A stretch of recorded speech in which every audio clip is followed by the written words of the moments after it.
जय जगन्नाथ समस्त को स्वागत। आज +2 आर्ट्स रो सेकेंड ईयर पॉलिटिकल साइंस रे मेंटो राजनीति संपर्क में आम आलोचना करूँ। मेंटो राजनीति क्या कह जाए, यार लक्षण गुड़िक कौन एवं यार कारण गुड़िक कौन। ओके, देखो मु पूरा नोट लिखी देछि। मेंटो राजनीति क्या कह जाए, यार कारण यार लक्षण और कारण गुड़िक आलोचना कर। यहाँ समस्ते नोट करदेव। मु संक्षिप्त एवं ब्रीफली लॉजिकली नोट टी करिछि। आंसर लेख। राजनीति रे मेंटो शब्दटी लाटिन शब्द कोआलिसियो आसी। कोआलिसियो मेंटोटा हूँ कोलिशन, कोआलिशनटा हूँ कोआलिसियो आसी। है यार अर्थ हूँ एकत्र करवा बा वृद्धि करवा, सरकार गठन करवा, राजनैतिक दल मानकर अस्थायी मिलन को मेंटो राजनीति कह जाए। सरकार गठन करने सरकार गठन करने राजनैतिक दल सरकार गठन करने राजनैतिक दल मानकर अस्थायी मिलन को मेंटो राजनीति कह जाए।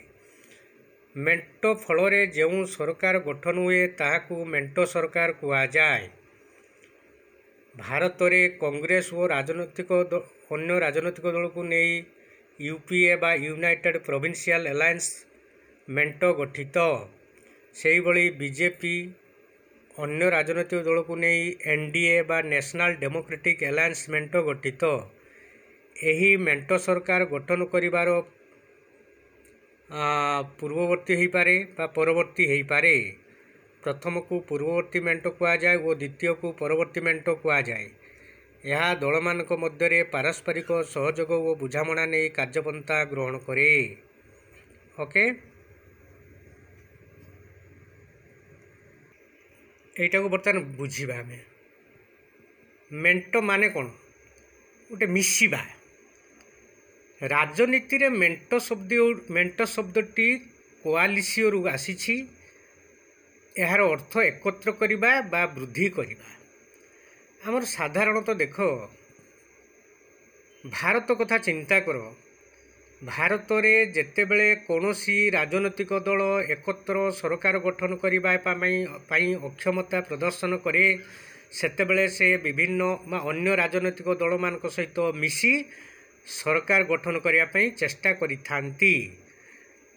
तेणु से माने मिसिकी गोटे मेंटो सरकार गठन करती बा मेंटो माने मेंटो गठन करती। बुझीगला। जेतेबेले कौनसी दल से माने चिंता करिवे जे आमे पूर्ण बहुमत पाई परिबा नाही, से माने अन्य दल सहित सामिल हेबे बा मिसिकी से माने सरकार गठन करने चेष्टा करती। है एवं जदि सरकार गठन हुए ताको मेंटो सरकार कह जाए। आउ सेमानकर मेंटो को मेंटो राजनीति बोली आमे कही था। है जमिति भारत में देख, भारत में कांग्रेस सरकार जितेबाला चिंता कला जे से एकुटिया सरकार गठन करने अक्षम, सेतले अन्य बहु राजनैतिक दल सहित मिसी गोटे मेंटो दल गठन कला जार ना हूँ यूपीए यूनाइटेड प्रोविंशियल अलायंस। से भली बीजेपी से बाद पड़नी। बीजेपी अन्य राजनैतिक दल सहित मिसी गोटे मेंटो दल गठन कला जार ना हूँ एनडीए। ताकू फुल फॉर्म हूँ नेशनल डेमोक्रेटिक अलायंस। देखो यही जो मेंटोटा सरकार पूर्ववर्ती हो पारे परवर्ती हो पारे। सरकार गठन करने पूर्वर जदि मेंटो से भितर होता है ताकू पूर्ववर्ती मेंटो कह जाए। जदि सरकार गठन करने से माने अन्य दल सहित मिसी मेंटो गठन करती ताकू कह जाए परवर्ती मेंटो। है ठीक अच्छे। ये जो मेंटो सरकार विभिन्न दलर पारस्परिक सहयोग और बुझामणा नहीं कि कार्यपंथा ग्रहण करे। समस्त दल को नहीं कि सरकार चले, नहले कौ मुहूर्त में सरकार भांगी जीव। हाँ कि ना। तेणु समस्त दल को ମାନେ ଗୁରୁତ୍ୱ ଦିଆଯାଏ। ସମସ୍ତ ରାଜନୈତିକ ଦଳମାନଙ୍କର ମତକୁ ମଧ୍ୟ ଗୁରୁତ୍ୱ ଦିଆଯାଏ ଏବଂ ସମସ୍ତଙ୍କର ପାରସ୍ପରିକ ସହଯୋଗ ଓ ବୁଝାମଣାରେ ଯେକୌଣସି କାର୍ଯ୍ୟପନ୍ଥା ଗ୍ରହଣ ହୋଇଥାଏ। ଲକ୍ଷଣ ଦେଖ, ବର୍ତ୍ତମାନ ଆମେ ଦେଖିବା ଯେ ମେଣ୍ଟ ରାଜନୀତିର ଲକ୍ଷଣ ଗୁଡ଼ିକ କ'ଣ। ଦେଖ, ପ୍ରଥମ ଲକ୍ଷଣ ହେଉଛି ମେଣ୍ଟ ରାଜନୀତି ବହୁଦଳୀୟ ଗଣତନ୍ତ୍ରରେ ପ୍ରଚଳିତ। ଦୁଇରେ ହେଉଛି ଏଥିରେ ଦୁଇ ବା ତତୋଧିକ ରାଜନୈତିକ ଦଳ ପରସ୍ପର ମଧ୍ୟରେ ସହଯୋଗ ଓ ବୁଝାମଣା କରି ସରକାର ଗଠନ କରିଥାନ୍ତି। 3 ନମ୍ବର ହେଉଛି ଏଥିରେ ରାଜନୈତିକ ଦଳଗୁଡ଼ିକ ନିଜ ମଧ୍ୟରେ ସର୍ବସମ୍ମତ ରୂପେ ଗ୍ରହଣୀୟ ଏକ କାର୍ଯ୍ୟପନ୍ଥା ଗ୍ରହଣ କରି ସରକାର ପରିଚାଳନା କରନ୍ତି। ଏହାକୁ ସର୍ବସମ୍ମତ ବା ସର୍ବନିମ୍ନ ସାଧାରଣ କାର୍ଯ୍ୟକ୍ରମ କୁହାଯାଏ। ହେଲା, ଏତିକକୁ ଆଗେ ଆମେ ବୁଝିଦେବା। ଦେଖ, ମେଣ୍ଟ ରାଜନୀତି ହେଉଛି ବହୁଦଳୀୟ ଗଣତନ୍ତ୍ରରେ ପ୍ରଚଳିତ। ଯେଉଁଠି ବହୁଦଳୀୟ ବ୍ୟବସ୍ଥା ଥାଏ ସେଇଠି ବିଭିନ୍ନ ଦଳମାନଙ୍କ ଭିତରେ ମେଣ୍ଟ ହୋଇଥାଏ। ଆଉ ଏକଦଳୀୟ ଦ୍ୱିଦଳୀୟ ଭିତରେ ମେଣ୍ଟ ହେବାଟା, ଏକଦଳୀୟରେ ତ ମେଣ୍ଟ ସମ୍ଭବ ନୁହେଁ, ଦୁଇ ଦଳୀୟରେ ବି ମେଣ୍ଟ ସମ୍ଭବ ନୁହେଁ। ତେଣୁ ଯେଉଁଠି ବହୁଦଳୀୟ ପ୍ରଥା ପ୍ରଚଳିତ ସେଇଠି କେବଳ ବିଭିନ୍ନ ରାଜନୈତିକ ଦଳମାନଙ୍କ ମଧ୍ୟରେ ମେଣ୍ଟଟା ସମ୍ଭବ ହୋଇଥାଏ। ତାପରେ ଦୁଇରେ ଦେଖ, ଏଇ ଯେଉଁ ରାଜନୈତିକ ଦଳଗୁଡ଼ିକ ମଧ୍ୟରେ ପରସ୍ପର ସହଯୋଗ ବା ବୁଝାମଣା କରି ସରକାର ଗଠନ କରିଥାନ୍ତି। 3 ନମ୍ବର, ଏ ସବୁ ରାଜନୈତିକ ଦଳଗୁଡ଼ିକ ନିଜ ମଧ୍ୟରେ ସର୍ବସମ୍ମତ ରୂପେ ଗ୍ରହଣୀୟ ଏକ କାର୍ଯ୍ୟପନ୍ଥା ଗ୍ରହଣ କରି ସରକାର ପରିଚାଳନା କରନ୍ତି। ଏହାକୁ ସର୍ବସମ୍ମତ ବା ସର୍ବନିମ୍ନ ସାଧାରଣ କାର୍ଯ୍ୟକ୍ରମ ବା କମନ୍ ମିନିମମ୍ ପ୍ରୋଗ୍ରାମ ବୋଲି କୁହାଯାଏ। ହେଲା, ମନେକର 5ଟି ରାଜନୈତିକ ଦଳ ମିଶିକି ସେମାନେ ସରକାର ଗଠନ କରୁଛନ୍ତି। ସବୁ ରାଜନୈତିକ ଦଳମାନଙ୍କର ମତକୁ ଗ୍ରହଣ କରାଯାଏ ଏବଂ ସର୍ବସମ୍ମତ ଭାବରେ ହେଉଥିବା ସର୍ବନିମ୍ନ କାର୍ଯ୍ୟକ୍ରମକୁ ସେମାନେ ଗ୍ରହଣ କରି କାର୍ଯ୍ୟକାରୀ କରିଥାନ୍ତି। ତାହାକୁ ସର୍ବନିମ୍ନ ସାଧାରଣ କାର୍ଯ୍ୟକ୍ରମ ବା କମନ୍ ମିନିମମ୍ ପ୍ରୋଗ୍ରାମ ବୋଲି କୁହାଯାଏ। 4 ଦେଖ, ଏହି ମେଣ୍ଟ ଅସ୍ଥାୟୀ ଅଟେ। ଅସ୍ଥାୟୀ ମାନେ ଯେକୌଣସି ସମୟରେ ମେଣ୍ଟ ମଧ୍ୟ ଭାଙ୍ଗି ଯାଇପାରେ। 5ରେ ଦେଖ, ଏଥିରେ ରାଜନୈତିକ ବିଚାରଧାରା ଅପେକ୍ଷା ପରିଣାମକୁ ଗୁରୁତ୍ୱ ଦିଆଯାଏ। ରାଜନୈତିକ ନୈତିକତା କିଛି ନାହିଁ ଏଥିରେ, କେବଳ ପରିଣାମ ମାନେ ରେଜଲ୍ଟ ବା କେମିତି ସେମାନେ ସରକାର ଗଠନ କରିବେ, ସଂଖ୍ୟାଗରିଷ୍ଠତା ହାସଲ କରିବେ, ବହୁମତ ସାବ୍ୟସ୍ତ କରିବେ, ଏଇଟା ଉପରେ ତାଙ୍କର ବେଶୀ ଗୁରୁତ୍ୱ ଥାଏ। 6 ନମ୍ବର ଦେଖ, ଏଥିରେ ମୁଲଚାଲ ବା ଦିଆନିଆ ନୀତି ପ୍ରଦୃଶ୍ୟମାନ ହୁଏ। ମୁଲଚାଲ ମାନେ ବାର୍ଗେନିଂ ବା ଦିଆନିଆ ନୀତି ଦୃଶ୍ୟମାନ ହୁଏ। 7 ନମ୍ବର, ସବୁ ଦଳରୁ ସଦସ୍ୟକୁ ମନ୍ତ୍ରିମଣ୍ଡଳର ସୁଯୋଗ ଦେବାର ସେଠି ଗୋଟେ ମିଳିଥାଏ। 8 ନମ୍ବର, କେବଳ ଦଳ ନିଜର ସ୍ୱାର୍ଥ ସାଧନ ପାଇଁ ମେଣ୍ଟର ସାମିଲ ହୋଇଥାନ୍ତି। ମେଣ୍ଟ ସରକାର ପୂର୍ବବର୍ତ୍ତୀ ବା ପରବର୍ତ୍ତୀ ହୋଇପାରେ। ମେଣ୍ଟ ରାଜନୀତିର କାରଣ ଲକ୍ଷଣ ଗୁଡ଼ିକ ସରିଲା। ବର୍ତ୍ତମାନ କାରଣ ସମ୍ପର୍କରେ ଆମେ ଆଲୋଚନା କରିବା। ହେଲା, 1 ନମ୍ବର ଦେଖ, ବହୁଦଳୀୟ ବ୍ୟବସ୍ଥା। ଯେଉଁ ଗଣତନ୍ତ୍ରରେ ବହୁଦଳୀୟ ବ୍ୟବସ୍ଥା ଥାଏ, କୌଣସି ଏକ ନିର୍ଦ୍ଦିଷ୍ଟ ଦଳ ପୂର୍ଣ୍ଣ ବହୁମତ ହାସଲ କରିନପାରିଲେ ବିଭିନ୍ନ ଦଳ ମିଶି ମେଣ୍ଟ କରିଥାନ୍ତି ଓ ସରକାର ଗଠନ କରିଥାନ୍ତି। ଭାରତର ଏହି ମେଣ୍ଟ ସରକାର ଅଧିକ ସକ୍ରିୟ ଅଛି। ଯେମିତି ମୁଁ ପୂର୍ବରୁ ବୁଝେଇଲି, କଂଗ୍ରେସ ଶାସନ ସମୟରେ ୟୁପିଏ ଗଭର୍ଣ୍ଣମେଣ୍ଟ ବା ୟୁନାଇଟେଡ୍ ପ୍ରୋଭିନ୍ସିଆଲ ଆଲାଏନ୍ସ ଗଭର୍ଣ୍ଣମେଣ୍ଟ ଓ ବିଜେପି ଶାସନ ସମୟରେ ଏନଡିଏ ବା national democratic alliance government. Okay, ମାନେ ଯେଠି ବହୁଦଳୀୟ ବ୍ୟବସ୍ଥା ଥିବ ସେଠି ଏ ମେଣ୍ଟଟା ସମ୍ଭବ ହେବ। ଆଉ ଏକଦଳୀୟ ଦ୍ୱିଦଳୀୟ ବ୍ୟବସ୍ଥାରେ ଏହି ପ୍ରକାର ମେଣ୍ଟ ସରକାର କେବେ ସମ୍ଭବ ନୁହେଁ। ଦେଖ, ନେକ୍ସଟ ପଏଣ୍ଟ ହେଉଛି ବିବିଧତା। ଭାରତ ଏକ ବିଶାଳ ଦେଶ ଓ ଏଥିରେ ବହୁ ଭାଷା, ଜାତି, ଧର୍ମ ଓ ଅଞ୍ଚଳର ଲୋକ ବାସ କରନ୍ତି। ତେଣୁ ଏଠାରେ ବହୁ ଆଞ୍ଚଳିକ ଦଳ ଗଠିତ ହୋଇଛି। ଫଳରେ କୌଣସି ଏକ ନିର୍ଦ୍ଦିଷ୍ଟ ଦଳ ପୂର୍ଣ୍ଣ ବହୁମତ ପାଆନ୍ତି ନାହିଁ ଏବଂ ବାଧ୍ୟ ହୋଇ ମେଣ୍ଟ କରି ସରକାର ଗଠନ କରିଥାନ୍ତି। ଏଇଟାକୁ ବର୍ତ୍ତମାନ ଆମେ ବୁଝିବା। ଦେଖ, ଭାରତ ଏକ ବିଶାଳ ଦେଶ। ଏଥିରେ ବହୁ ଭାଷା, ଜାତି, ଧର୍ମ ଏବଂ ଅଞ୍ଚଳ ଲୋକ ବାସ କରନ୍ତି। ହଁ କି ନାହିଁ? ବହୁ ଭାଷା, ବହୁ ଜାତି, ବହୁ ଧର୍ମ ଲୋକ ବାସ କରନ୍ତି। ତେଣୁ ଏଠି ବହୁତ ଆଞ୍ଚଳିକ ଦଳ ଗଠନ ହୋଇଛି। ନିଜ ନିଜ ଭାଷା, ନିଜ ନିଜ ଧର୍ମ, ନିଜ ନିଜ ଅଞ୍ଚଳର ଉନ୍ନତି ପାଇଁ ବହୁତ ଆଞ୍ଚଳିକ ଦଳ ଗଠନ ହୋଇଅଛି। ହେଲା, ସବୁ ରାଜ୍ୟରେ ପ୍ରାୟ ଆଞ୍ଚଳିକ ଦଳ ରହିଛି ପ୍ରାୟ। ओडिशा रे जेमिति बीजेडी, पश्चिम बंग रे जेमिति तृणमूल कांग्रेस, आंध्र प्रदेश रो तेलुगु देशम हला, तमिलनाडु रे डीएमके एआईडीएमके, आसाम रे आसाम गण परिषद, दिल्ली रे आम आदमी पार्टी, ये सब विभिन्न राज्य रे विभिन्न प्रकार आंचलिक दल सब गठित होइछि।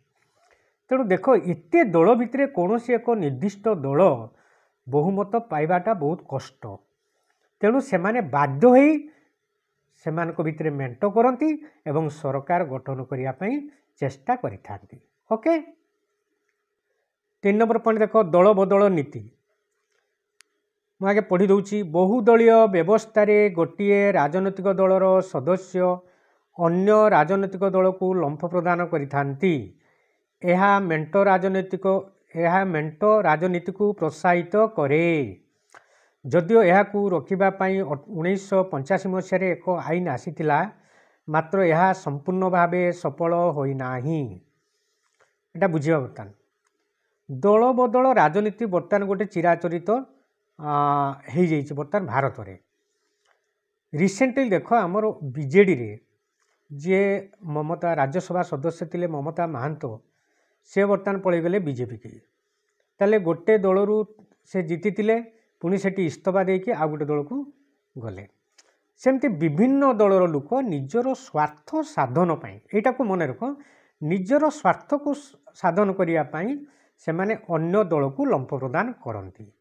जेतेबेले से माने लक्ष्य करती जे निज दलर कौन माने जीतवा टे कष्ट हो पड़ो, निज दलर भविष्य एते भल नहीं, सेतेबेले से माने अन्य दल को अनायास से माने जाई पारंती। किंतु या रोकवा 1985 मसीह गोटे दल बदल निरोध आईन प्रचलित होता, आंटी प्रिवेंशन लॉ। किंतु बर्तमान सुधा से आईन यह संपूर्ण रूपे रोकिपारी नाही है। ठीक अच्छे, बर्तमान 4 नंबर पॉइंट देखो गोष्ठीवाद। दल बदल फल निज निज दल मध्य गोष्ठी कंदल सृष्टि हुए, राजनीतिक वातावरण कलुषित हुए। यह मेंट सरकार गढ़ियापी प्रोत्साहित करे। ये जो दल बदल होउची, गोटे दल रु अन्य दल को लंफ प्रदान करुचंती, जहाँफल निज निज दल मध्य गोष्ठी कंदल होउची एवं राजनीतिक वातावरण तो मध्य प्रदूषण होउची बा प्रदूषित होउची बा कलुषित होउची। एई जिनिसटा मेंट सरकार को मेंट सरकार गढ़ियापी गोटे प्रोत्साहन जोगाउची हैला। तेणु आपको गोष्ठीवाद बोली कहा जाउची। ओके, 5 रे देखो कांग्रेस रो पूर्व आधिपत्य को आह्वान। पढ़ी दूची आगे। स्वाधीनता परे कांग्रेस सरकार दीर्घ दिन धरी शासन कार्य चलाउथिला, फल यही सरकार अधिक मनोमुखी और स्वेच्छाचारी हो जाइथिला। यहाकू प्रतिरोध करिया पई विभिन्न दल मेंट करी सरकार गठन करने को प्रयास जारी रखिछंती एवं कांग्रेस को आधिपत्य को से माने नष्ट करने को चाहूँगी। बुझा बर्तमान 1947 मसीहा 50 मसीहा पर भारत में जितेबाला निर्वाचन है 51 रु तापर दीर्घ वर्ष धरी कांग्रेस देशर शासन भार ग्रहण करथिला। किंतु अन्य दल माने चेष्टा करी मध्य से माने सरकार गठन करि पार नथिले। सेतेबेले से कांग्रेस आधिपत्य को ह्रास करिया पई विभिन्न दल मध्य रे मेंट होइतिला हैला। ये जो अधिक दिन कांग्रेस रो जो सरकार शासन चलाउतला, जहाँफल कांग्रेस अधिक स्वेच्छाचारी बा मनोमुखी हो जाता, जहाँफल 1974 मसीह इंदिरा गांधी देशर जो नेशनल एमरजेंसी जातीय जो जरूरीकालीन परिस्थिति घोषणा करते, जहाँ भारतीय राजनीतिर इतिहास रे एक कलंकित अध्याय है। तेणु यही भाव में कांग्रेस को आधिपत्य को ह्रास करने विभिन्न दल मध्य मेंट करी सरकार गठन करने प्रयास जारी रहिला। तेणु यह मेंट सरकार को अधिक प्रोत्साहित कला। ठीक अच्छे पिला, आज आम आलोचना ये शेष करवा।